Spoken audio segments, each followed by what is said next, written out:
Dear students, in the previous class I discussed the slaughtering and dressing of animals.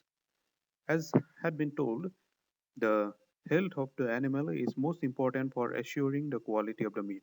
However, certain physiological issues in the animal may not be detected pre-slaughter, but their effects are evidenced in the carcass and especially the visceral organs, generally referred to as offal. Offal is a term used to denote the internal organs of the animal. The inspection of those organs are to be carried out to ascertain the health of the slaughtered animal and thereby the meat. All the diseases in an animal may not be detected from its behavior before slaughtering. Again, some diseases may be chronic, that is continuing from a long past, while some may be acute diseases with very short history, and hence are the differences in symptoms and detectability in the live animal. Some diseases may be limited to a specific organ and not showing any visible sign on the live animal surface. Besides, some anomalies or abnormalities may be induced in the carcass and organs due to unhygienic or non-standard handling in the abattoir premise. To check all these issues, conducting an offal or carcass testing post-slaughter is necessary. Anomalies in offal color or shape or texture and enlarged lymph nodes are so common in our Indian local meat markets that we often overlook it. When you visit a local meat shop, you will observe such differences in organ color or organ shape. However, due to high demand for meat locally and not sufficient regulatory mechanisms in the local markets, we are often choiceless but to buy some diseased meats. Although localized infected areas can be separated and discarded, generalized infection spread over the over the whole of carcass is a serious concern, and in such cases, the whole carcass has to be rejected, and which is most popularly referred to as condemned or condemnation of the carcass. For confirming objection or condemnation, detailed analysis including microbial techniques are to be carried out.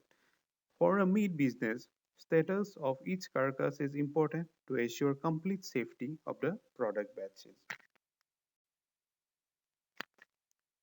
Now, some common diseases or disorders with their effects on the offal quality are being discussed.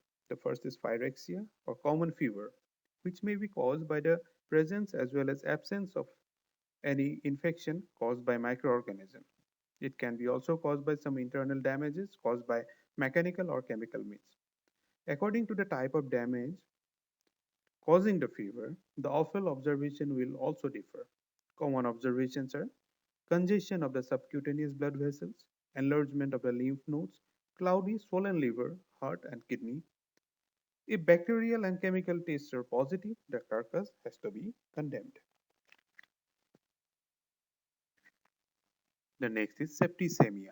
It is caused by pathogenic bacteria in blood and characterized by enlarged edematous or hemorrhage lymph nodes, degeneration of liver, heart, and kidney tissues, hemorrhages in kidney, heart surface, mucous membrane, connective and adipose tissues, enlarged spleen, blood stains in abdominal and thoracic cavities, lesions in the carcass, and in such cases, the carcass has to be condemned to get rid of the bacteria or the pathogenic microorganism causing septicemia. The next is toxemia. It's a condition in which microbial toxins are released in the animal cells and bloodstream. It shows organ hemorrhages, swollen lymph nodes, tissue necrosis or tissue damage, damage of lung tissues, sometimes degeneration of heart, liver, and kidneys. In the case of toxemia, the carcass has to be condemned and the area should be cleaned to avoid cross-contamination of other carcass and animals by the toxin or the toxin-producing microorganism. Pigmentation is a major quality issue in meat industry. Pigments produced by metabolic disorders in the body can be can visibly affect the appealing quality of meat. A number of pigmentation characteristics exist as shown in the slide. Although many of the pigmentations may not be physiologically harmful for the consumers, their condemnation is often necessary for the meat processors to meet the sensorial appeal of the product. In atrachosis, carbon particles deposit as black pigments in the tissues, especially lungs. In melanosis, melanin accumulates in brain membrane, spinal cord, connective tissues, lymph nodes, skin, liver, etc. As shown in the, you can see the pictures for each of the pigmentations. The next is myocardial lipofuscinosis. It's indicated by a characteristic brown pigmentation of the skeletal and cardiac muscles in cattle. In congenial porphyria, characteristic bone and tooth pigmentation occurs, along with skin irritation due to presence of a class of compounds called porphyrins in the blood. Jaundice is characterized by accumulation of bile pigment bilirubin in blood, showing pigmentation of the skin and internal organs. Abscess is seen in liver, lungs, and rumen of cattle caused by intake of bacteria like Actinomyces spirogens, Streptococcus and Staphylococcus species, and Fusobacterium species.